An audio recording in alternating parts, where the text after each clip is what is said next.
ಇದು ನಾಲ್ಕನೇ ಸುದ್ದಿ. ಇನ್ನು ಕೊನೆಯ ಸುದ್ದಿ, ಕರ್ನಾಟಕ ಸರ್ಕಾರ ಒಂದು ಮಹತ್ವದ ನಿರ್ಣಯವನ್ನು ತೆಗೆದುಕೊಂಡಿದೆ.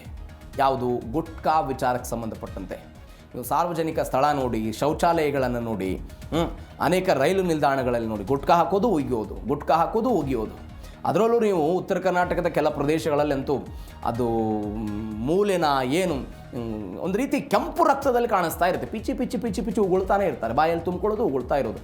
ಯಾಕೆ? ಗುಟ್ಕಾ ತಿಂತಾ ಇದ್ದಿದ್ದರ ಪರಿಣಾಮ. ಇದರಿಂದ ಏನಾಗ್ತಿತ್ತು? ಆರೋಗ್ಯ ಇಲಾಖೆಯಿಂದ ಶೈಕ್ಷಣಿಕವಾಗಿ ಕ್ಯಾನ್ಸರ್ ಬರುತ್ತೆ, ಶ್ವಾಸಕೋಶಕ್ಕೆಲ್ಲ ತೊಂದರೆ ಆಗುತ್ತೆ, ಇತ್ಯಾದಿ ಇತ್ಯಾದಿ ಒಂದು ಜಾಗೃತಿ ಆ ಗುಟ್ಕಾ ಪ್ಯಾಕೆಟ್ ಮೇಲೆ ಬರೆದಿರ್ತಾರೆ. ಇದನ್ನು ತಿನ್ನೋದು ಆರೋಗ್ಯಕ್ಕೆ ಹಾನಿಕಾರ, ಇದು ಕ್ಯಾನ್ಸರನ್ನು ತಂದು ಬಿಡ್ಬೋದು ಅಂತ ಒಂದು ಚಿತ್ರವನ್ನು ಕೂಡ ತೋರಿಸಿರ್ತಾರೆ. ನೀವು ಗುಟ್ಕಾ ತಿಂದರೆ ಹೆಂಗೆ ನಿಮ್ಮ ಬಾಯಿ ಸಂಪೂರ್ಣವಾಗಿ ಕ್ಯಾನ್ಸರ್ಗೊಳಗಾಗುತ್ತೆ ಅಂತ. ಎಲ್ಲದರ ಹೊರತಾಗಿ ಇವತ್ತಿನ ಅತ್ಯಂತ ಚಿಕ್ಕ ಚಿಕ್ಕ ಹುಡುಗರು, ಶಾಲೆಗೆ ಹೋಗ್ತಾ ಇದ್ದವ್ರು ಯಾರೋ ಮನೆ ಒಬ್ಬ 6ನೇ ತರಗತಿ ವಿದ್ಯಾರ್ಥಿ ಅಂತೆ, ಪ್ರತಿನಿತ್ಯ ಗುಟ್ಕಾ ಇಲ್ಲದೆ ಇದ್ದರೆ ಊಟ ಇಲ್ಲದಂತೆ. ಗುಟ್ಕಾ ಇಲ್ಲದೆ ಇದ್ದರೆ ಊಟ ಮಾಡ್ತಿರ್ಲಿಲ್ಲಂತೆ ಆ ಹುಡುಗ. ಆ ಪೋಷಕರ ಪಾಪ ಯಾವುದೋ ಸ್ವಾಮೀಜಿ ಹತ್ರ ಕರ್ಕೊಂಡು ಹೋಗಿದ್ರು, ನನ್ನ ಮಗ ಹೀಗೆ ಮಾಡ್ತಿದ್ದಾನೆ, ನನ್ನನ್ನು ಹೊಡೆಯೋ ಪ್ರಯತ್ನ ಹೋಗ್ತಾನೆ, ಗುಟ್ಕಾಗೆ ದುಡ್ಡು ಕೊಡದೇ ಇದ್ರೆ ಅಂತ. ಅಂಥ ವಿಷಮ ಪರಿಸ್ಥಿತಿಯಲ್ಲಿ ಇವತ್ತು ನಾವು ಬಂದು ನಿಂತಿದ್ವಿ. ಇದೀಗ ಕರ್ನಾಟಕ ಸರ್ಕಾರ ಇದಕ್ಕೊಂದು ಬ್ರೇಕ್ ಹಾಕೋದಕ್ಕೆ ಗುಟ್ಕಾ ನಿಷೇಧ ಮಾಡಿದೆ. ಮೊನ್ನೆ ಆಗಸ್ಟ್ 10ನೇ ತಾರೀಕಿಂದನೇ ಇದೇನೋ ಜಾರಿಗೆ ಬಂದಿದೆ ಅಂತೆ. ಹಾಗಾದರೆ ಏನಾಗುತ್ತೆ ಏನು ಎತ್ತ 5ನೇ ಸ್ಟೋರಿಯಲ್ಲಿ ಡೀಟೇಲ್ ಆಗಿ ನೋಡ್ತಾ ಹೋಗೋಣ. ರಾಜ್ಯಾದ್ಯಂತ ಗುಟ್ಕಾ, ಪಾನ್ ಮಸಾಲ್ ಬ್ಯಾನ್ ಆಗ್ತಾ ಇದೆ. ಅಂದರೆ ತಂಬಾಕು, ನಿಕೋಟಿನ್ ಹೊಂದಿರುವಂಥ ಉತ್ಪನ್ನಗಳ ಮೇಲೆ ಸರ್ಕಾರ ಇದೀಗ ಸಮರ ಸಾರ್ತಾ ಇದೆ. ಈ ಹಿಂದೆಯೂ ಕೂಡ ಸಮರವನ್ನು ಸಾರಿತ್ತು. ಒನ್ಸ್ ಅಗೇನ್ ಅದು ಕಂಟಿನ್ಯೂಟಿ ಆಗ್ತಾ ಇದೆ. 1 ವರ್ಷದ ಅವಧಿಗೆ ತಯಾರಿಕೆ, ಸಂಗ್ರಹಣೆ ಮತ್ತು ಮಾರಾಟವನ್ನು ನಿಷೇಧ ಮಾಡ್ತಾ ಇದ್ದಾರೆ. ಅಂದರೆ ಇವುಗಳನ್ನು ತಯಾರು ಮಾಡುವುದು, ಸಂಗ್ರಹಣೆ ಮಾಡುವುದು ಮತ್ತು ಮಾರಾಟವನ್ನು ಮಾಡುವುದು ಕೂಡ ಇದೀಗ ನಿಷೇಧ. ಈಗ ನೋಡಿ, ಅನೇಕ ಈ ಅಂಗಡಿಯಲ್ಲಿ ಮಾರಾಟ ಮಾಡ್ತಾರಲ್ಲ, ಒಂದು ಆಕ್ಷೇಪ ಇತ್ತು ಅವರದ್ದು. ನೀವು ಉತ್ಪಾದನೆಯನ್ನೇ ಸ್ಥಗಿತ ಮಾಡಿಬಿಟ್ರೆ ಆ ಉತ್ಪಾದನೆ ಬರದೇ ಇದ್ದರೆ ನಮ್ಮ ಅಂಗಡಿಗೆ ಗುಟ್ಕಾನೇ ಬರಲ್ಲ, ನಾವು ಮಾರೋ ಪರಿಸ್ಥಿತಿಯಲ್ಲಿ ಬರುತ್ತೆ. ನೀವು ಬ್ರೇಕ್ ಹಾಕಬೇಕಾಗಿರೋದು ಪ್ರೊಡಕ್ಷನ್ನಲ್ಲಿ ಅಂತ ಒಂದು ಆಕ್ಷೇಪಣೆ ದೊಡ್ಡ ಮಟ್ಟದಲ್ಲಿತ್ತು. ಈಗ ಪೊಲೀಸರು ಅಥವಾ ಅಧಿಕಾರಿಗಳೆಲ್ಲ ಎಲ್ಲಿ ಮಾಡ್ತಿದ್ರು, ಒಂದು ಪಾನ್ ಡಬ್ಬಾ ಅಂಗಡಿ ಮೇಲೆ ದಾಳಿ ಮಾಡ್ತಿದ್ರು, ಕಿರಾಣಿ ಅಂಗಡಿಗಳ ಮೇಲೆ ದಾಳಿ ಮಾಡ್ತಿದ್ರು. ನಿಮ್ಮ ಬಳಿ ಗುಟ್ಕಾ ಇದೆ, ಹೀಗಾಗಿ ತೆಗೆದುಕೊಂಡು ಹೋಗ್ತೀವಿ ಅಂತ. ಅಲ್ಲಿ ಪ್ರಶ್ನೆ ಏನು ಬರ್ತಿತ್ತು? ಉತ್ಪಾದನೆ ಕಡಿತ ಮಾಡಿ ಅಂತ. ಈಗ ಉತ್ಪಾದನೆ ಕೈ ಹಾಕ್ತಾ ಇದ್ದಾರೆ. ಆಗಸ್ಟ್ 10ನೇ ತಾರೀಕಿನಿಂದ ಇದೆಲ್ಲ ಜಾರಿಗೆ ಬಂದಿದೆ. ಆಹಾರ ಸುರಕ್ಷತೆ ಮತ್ತು ಗುಣಮಟ್ಟ ಕಾಯ್ದೆ ಅಡಿ ಕಠಿಣ ಕ್ರಮಕ್ಕೆಲ್ಲ ಸೂಚನೆ ಕೊಟ್ಟಿದ್ದಾರೆ. ನಿಯಮವನ್ನು ಉಲ್ಲಂಘನೆ ಮಾಡಿದರೆ ಜೈಲು ಶಿಕ್ಷೆ, ಭಾರೀ ದಂಡದ ಎಚ್ಚರಿಕೆಯನ್ನು ಕೊಟ್ಟಿದ್ದಾರೆ. ಬಟ್ ಇದು ಕೇವಲ ಕಾನೂನು ನಿಯಮದ ಮುಖಾಂತರ ಆಗಬಾರ್ದು. ವಾಸ್ತವಕ್ಕೆ ಬಂದಾಗ ಮಾತ್ರ ಇದರ ಪರಿಣಾಮಗಳು ಏನಾಗುತ್ತೆ, ಇದರ ಅನುಕೂಲಗಳು ಏನಾಗುತ್ತೆ ಅನ್ನೋದು ಗೊತ್ತಾಗುತ್ತೆ.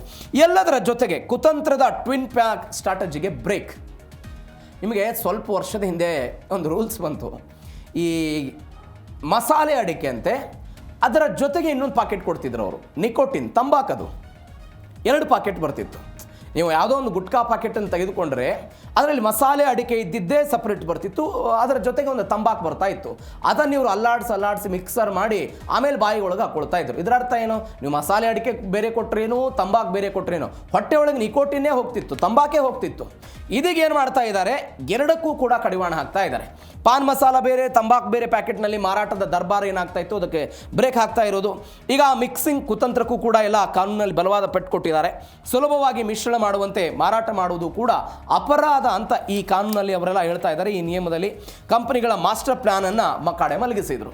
ಮಕಾಡೆ ಮಲಗಿಸೋದು ಯಾವಾಗ? ಇದು ಜಾರಿಗೆ ಬಂದಾಗ ಮಕಾಡೆ ಮಲಗುತ್ತೆ. ಹೀಗಾಗಿ ಇವರು ಯಾವಾಗ ದಾಳಿ ಮಾಡ್ತಾರೆ, ಏನಾಗುತ್ತೆ, ಸಂಪೂರ್ಣವಾಗಿ ಬ್ಯಾನ್ ಆಗಬೇಕು. ಸಂಪೂರ್ಣವಾಗಿ ಬ್ಯಾನ್ ಆಗಿದ್ದು ಗ್ರಾಹಕರಿಗೆ ಸಿಗದೇ ಇದ್ದಾಗ, ಅದಕ್ಕೆ ಯಾರು ಚಟದ ದಾಸರಾಗ್ಬಿಟ್ಟಿದ್ದಾರೆ ಅವರಿಗೆ ಸಿಗದೇ ಇದ್ದಾಗ ಇದೆಲ್ಲವೂ ಕೂಡ ಆಗುತ್ತೆ. ನೋಡೋಣ ಏನಾಗುತ್ತೆ. ಸ್ಲೋ ಪಾಯ್ಸನ್, ಕ್ಯಾನ್ಸರ್ ಕಾರ್ಖಾನೆಗೆ ಬೀಗ. ನಾನು ಅವಾಗಲೇ ಹೇಳಿದೆ, ಆ ಗುಟ್ಕಾದ ಮೇಲೆ ಒಂದು ಚಿತ್ರ ಕೊಟ್ಟಿರ್ತಾರೆ, ಕ್ಯಾನ್ಸರ್ಗೆ ಮಾರಕ ಅಂತೆಲ್ಲವೂ ಕೂಡ ಹೇಳಲಾಗುತ್ತೆ. ಎಲ್ಲದರ ಹೊರತಾಗಿಯೂ ಕೂಡ ಜನ ತಿಂತಿದ್ರು ಅಂತ. ಇದೀಗ ಭಾರತದಲ್ಲಿ ಪ್ರತಿ ವರ್ಷ 1 ಲಕ್ಷಕ್ಕೂ ಹೆಚ್ಚು ಓರಲ್ ಕ್ಯಾನ್ಸರ್ ಪ್ರಕರಣಗಳಾಗ್ತಾ ಇದೆ. ಈ ಗುಟ್ಕಾ ಹೆಚ್ಚು ಸೇವನೆ ಮಾಡೋದು, ತಂಬಾಕು ಸೇವನೆ ಮಾಡೋದರಿಂದ 1 ಲಕ್ಷ ಪ್ರಕರಣಗಳು ಪ್ರತಿ ವರ್ಷ ಆಗ್ತಾ ಇರೋದು. ಕರ್ನಾಟಕದಲ್ಲಿ 4,000ಕ್ಕೂ ಹೆಚ್ಚು ಮಂದಿಗೆ ಕ್ಯಾನ್ಸರ್ ಬರ್ತಾ ಇದೆ. ಗುಟ್ಕಾದಲ್ಲಿರುವಂಥ ಅಪಾಯಕಾರಿ ಮೆಗ್ನೀಷಿಯಂ ಕಾರ್ಬೋನೇಟ್ ಕೆಮಿಕಲ್ ಈ ಬಡವರ ಆರೋಗ್ಯ ಕಾಪಾಡೋದಕ್ಕೆ ಸರ್ಕಾರದ ಕಡೆಯಿಂದ ಒಂದು ದೊಡ್ಡ ಹೆಜ್ಜೆ ಇಟ್ಟಿದ್ದಾರೆ. ತೆರಿಗೆಗಿಂತ ಜನರ ಮುಖ್ಯ ಅಂತ ಡಿ ಕೆ ಶಿವಕುಮಾರ್ ಅವರು ಹೇಳಿದ್ದಾರೆ. ಈ ಕೆಲವೊಂದಿಷ್ಟು ಜನಕ್ಕೆ ಬೆಳಗ್ಗೆ ಗುಟ್ಕಾ ತಿಂದ್ರೆ ತಿಂಡಿ ಹೋಗುತ್ತೆ. ಅವ್ರು ತಿಂಡಿ ಮಾಡೋದು ಗುಟ್ಕಾ ತಿಂದ ಮೇಲೆ, ಬೆಳಗ್ಗೆ ಎದ್ದ ತಕ್ಷಣ ಗುಟ್ಕಾ ಹಾಕೋತಾರೆ. ರಾತ್ರಿ ಮಲಗದಾಗೂ ತಂಬಾಕು ತಿಕ್ಕೋರು ಅನೇಕ ಜನ ಇದ್ದಾರೆ ನಮ್ಮಲ್ಲಿ. ರಾತ್ರಿ ಹಾಸಿಗೆಯಲ್ಲಿ ಮಲಗಿರ್ತಾರೆ, ಅಡಿಕೆಯಲ್ಲಿ ಹಾಕ್ಕೊಂಡು ಅದಾದ ನಂತರ ತಂಬಾಕು ತಿಕ್ಕೋದು, ಇಂಥ ವ್ಯವಸ್ಥೆ ಇತ್ತು. ಇದರ ಪರಿಣಾಮ ಏನಾಗ್ತಾ ಇತ್ತು? ಸಹಜವಾಗಿ ಕ್ಯಾನ್ಸರ್ ಎನ್ನುವಂಥ ಕಾಯಿಲೆಗೆ ಹೋಗ್ತಾ ಇದ್ರು.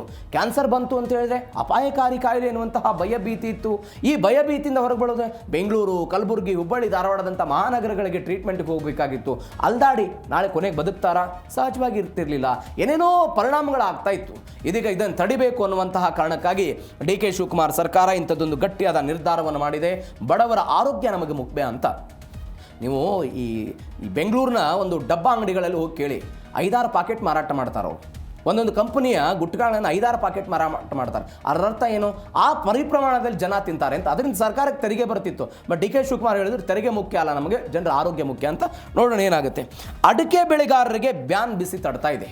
ನೀವು ಇಡೀ ಕರ್ನಾಟಕದಲ್ಲಿ ಅತಿ ಹೆಚ್ಚು ಅಡಿಕೆ ಬೆಳೆಯುವಂಥ ಜಿಲ್ಲೆ ಯಾವುದು? ಶಿವಮೊಗ್ಗ.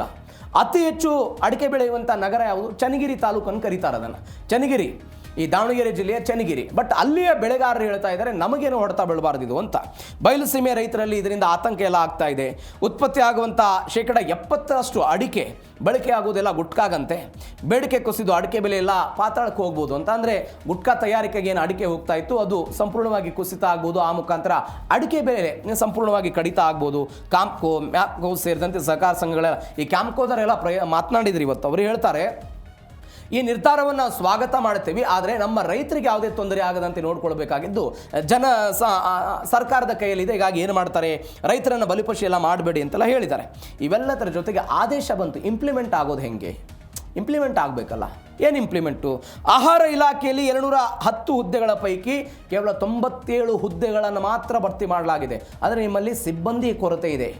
ಇವತ್ತು ನೀವು ಇಂದಿರಾ ಕ್ಯಾಂಟೀನು, ಬೇರೆ ಬೇರೆ 5 ಸ್ಟಾರ್ ಹೋಟೆಲ್ಗಳೆಲ್ಲ ರೇಡ್ ಮಾಡಿ ವರ್ಷಗಟ್ಟಲೆ ಇಟ್ಟಿದ್ದಂತಹ ಈ ಮಾಂಸವನ್ನು, ತಿಂಗಳುಗಟ್ಟಲೆ ಇಟ್ಟಿದ್ದಂಥ ಮಾಂಸವನ್ನೆಲ್ಲ ರೇಡ್ ಮಾಡೋ ಪ್ರಯತ್ನ ಆಯಿತು.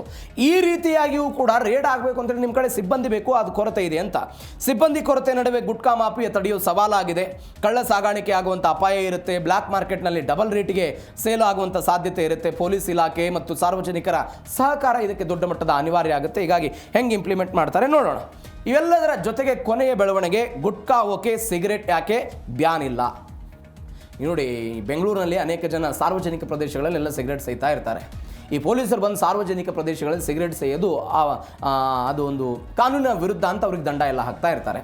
ಬಟ್ ಅಲ್ಲಿನೂ ಪ್ರಶ್ನೆ ಬರುತ್ತೆ, ನೀವು ಅಲ್ಲಿ ಮಾರಾಟಕ್ಕೆ ಮಾಡಕ್ಕೆ ಬಿಡ್ತೀರಿ, ನಮಗೆ ಸೇಯಕ್ಕೆ ಬಿಡೋಲ್ಲ ಅಂತ ಅವ್ರದ್ದೆಲ್ಲ ಅವಾದ ಏನೇ ಇರಲಿ. ಎಲ್ಲದರ ನಡುವೆ ಗುಟ್ಕಾ ಏನು ಆಹಾರ ಅಂತೆ, ಸಿಗರೆಟ್ ಕೇವಲ ತಂಬಾಕು ಉತ್ಪನ್ನ ಅಂತ ಹೇಳ್ತಾರೆ. ಈ ಗುಟ್ಕಾವನ್ನು ತಿನ್ನೋದು, ಅಗದು ತಿಂತಾರೆ ಅದನ್ನು, ಅದು ಆಹಾರ. ಹೀಗಾಗಿ ಸಿಗರೆಟ್ ಅನ್ನೋದು ಒಂದು ಉತ್ಪನ್ನ. ಗುಟ್ಕಾವನ್ನು ಆಹಾರ ಸುರಕ್ಷತೆ ಕಾಯ್ದೆಯಡಿ ಬ್ಯಾನ್ ಮಾಡಬಹುದು, ಆದರೆ ಅಧಿಕಾರ ರಾಜ್ಯಕ್ಕಿಲ್ಲ ಅಂತ. ಸಿಗರೆಟ್ ಮೇಲೆ ಕೇಂದ್ರದ ಕೊತ್ಪಾ ಕಾನೂನೆಲ್ಲ ಅನ್ವಯ ಆಗುತ್ತೆ. ಸಿಗರೆಟ್ ಟ್ಯಾಕ್ಸ್ನಿಂದ ಸರ್ಕಾರಕ್ಕೆ ಸಾವಿರಾರು ಕೋಟಿ ರೂಪಾಯಿ ಆದಾಯ ಬರುತ್ತೆ. ಬ್ಲ್ಯಾಕ್ ಮಾರ್ಕೆಟ್ನಲ್ಲಿ ಅತಿ ಹೆಚ್ಚಾಗಿ ಮಾರಾಟ ಆಗ್ಬೋದು, ಇತ್ಯಾದಿ ಇತ್ಯಾದಿ. ತಂಬಾಕು ಬೆಳೆಗಾರರು ಮತ್ತು ಕಾರ್ಮಿಕರ ಜೀವನೋಪಾಯನದ ಬಗ್ಗೆ ಎಲ್ಲ ಪ್ರಶ್ನೆಗಳಿದೆ. ಈ ಎಲ್ಲ ಜೀವನೋಪಾಯ, ಸಂಕಷ್ಟಗಳು, ಆರ್ಥಿಕತೆ, ತೆರಿಗೆ ಇತ್ಯಾದಿ ಇತ್ಯಾದಿಯ ನಡುವೆ ಅಲ್ಟಿಮೇಟ್ ಆಗಿ ಒಂದು ಸರ್ಕಾರಕ್ಕೆ ಏನು ಬೇಕು? ಜನರ ಶ್ರೇಯೋಭಿವೃದ್ಧಿ, ಜನರ ಆರೋಗ್ಯ. ಹೀಗಾಗಿ ಆ ಆರೋಗ್ಯದ ದೃಷ್ಟಿಯಿಂದ ಈ ಸಮಸ್ಯೆಗಳನ್ನು ಹೆಂಗೆ ಸಾಲ್ವ್ ಮಾಡ್ತಾರೆ ಸರ್ಕಾರದವರು, ಕಾದು ನೋಡೋಣ.